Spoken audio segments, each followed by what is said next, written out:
दररोजच्या जेवणामध्ये तुम्ही कितीही नवीन नवीन पदार्थ खायचा प्रयत्न करा, पण जे साधं सिंपल असतं आणि पारंपरिक असतं तेच मनाला भावतं.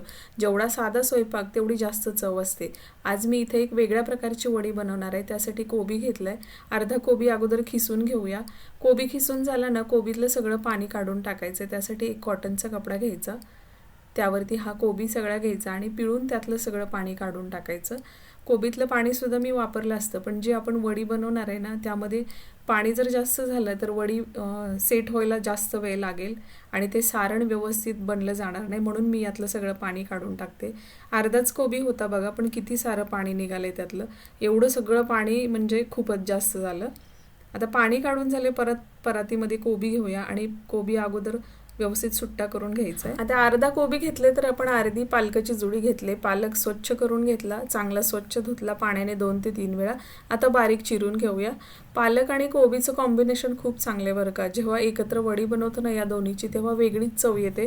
तुम्ही कधी बनवली नसेल घरामध्ये तर एकदा ट्राय करून बघा. एकदम वेगळ्या चवीची वडी बनते. आता बारीक असा आपल्या इथं पालक चिरून झालाय, कोबीमध्ये मिक्स करून घेऊया.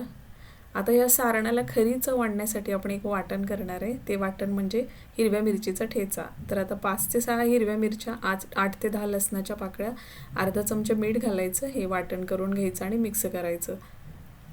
लसणाचा वापर थोडासा जास्त केला. लसणाचा वास जेव्हा वडीमध्ये लागतो ना, तेव्हा छान खमंग वडी लागते, म्हणून थोडंसं जास्त लसूण टाकलंय.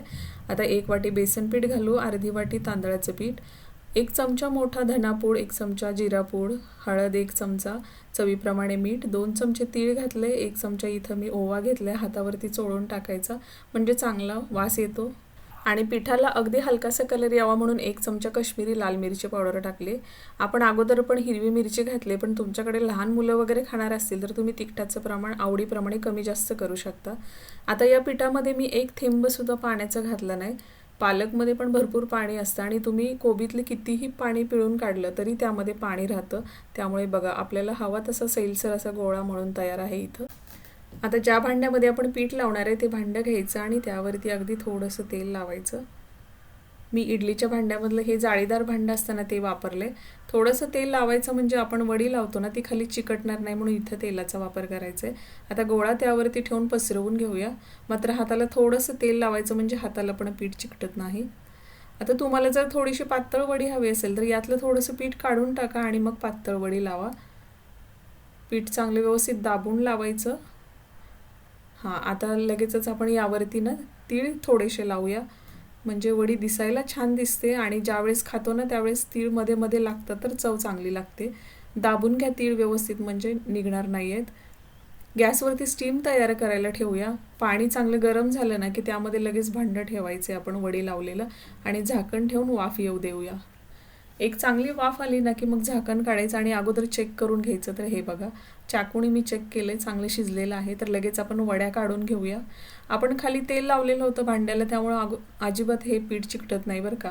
आणि जर याच ठिकाणी जर मी कोबीतलं पाणी ठेवलं असतं, काढलं नसतं पिळून, तर हे वडी सेट व्हायला खूप जास्त वेळ लागला असता किंवा हे सारण पातळ पण झालं असतं आणि वडी व्यवस्थित झाली नसती. तर बघा, अगदी क्लीन अशी आपली वडी निघालेली आहे. आता गॅसवरती कढईमध्ये तेल गरम करायला ठेवू. तेल चांगलं गरम झालं का गॅस कमी करायचा आणि मग त्यामध्ये या वड्या सोडायच्या. आता दोन्ही साईडने चांगला कलर येईपर्यंत या वड्या तळून घेऊया कमी गॅसवरती. हे बघा, कमी गॅसवरती वड्या तळल्या ना तर जास्त कुरकुरीत होतात आणि तीळ जास्त सुटत नाही आहेत. आता बघा, छान अशी वडी इथं कुरकुरीत अशी बनवून तयार आहे. हे बघा, आपण तांदळाचं पीठ घातलेलं होतं ना, त्यामुळे जास्त कुरकुरीपणा आलाय त्याच्यामध्ये. पण जर तुमच्याकडे तांदळाचं पीठ नसेल ना तर तुम्ही फक्त बेसन पिठाच्या केलं तरी सुद्धा चालतात, त्यासुद्धा कुरकुरीत होतात. फक्त इथं तळत्या वेळेस अगदी कमी गॅसवरती तळायच्या. तर अशा प्रकारे आपली इथं मस्त कोबीची आणि पालकाची वडी बनवून तयार आहे. थोडासा वेगळा प्रकार आहे, तुम्ही सुद्धा घरी ट्राय करून बघा. खूप चविष्ट होतात आणि जेवणाबरोबर खायला कमाल लागतात. तर कशी वाटली रेसिपी कमेंट बॉक्समध्ये सांगा. परत भेटू, तोपर्यंत नमस्कार.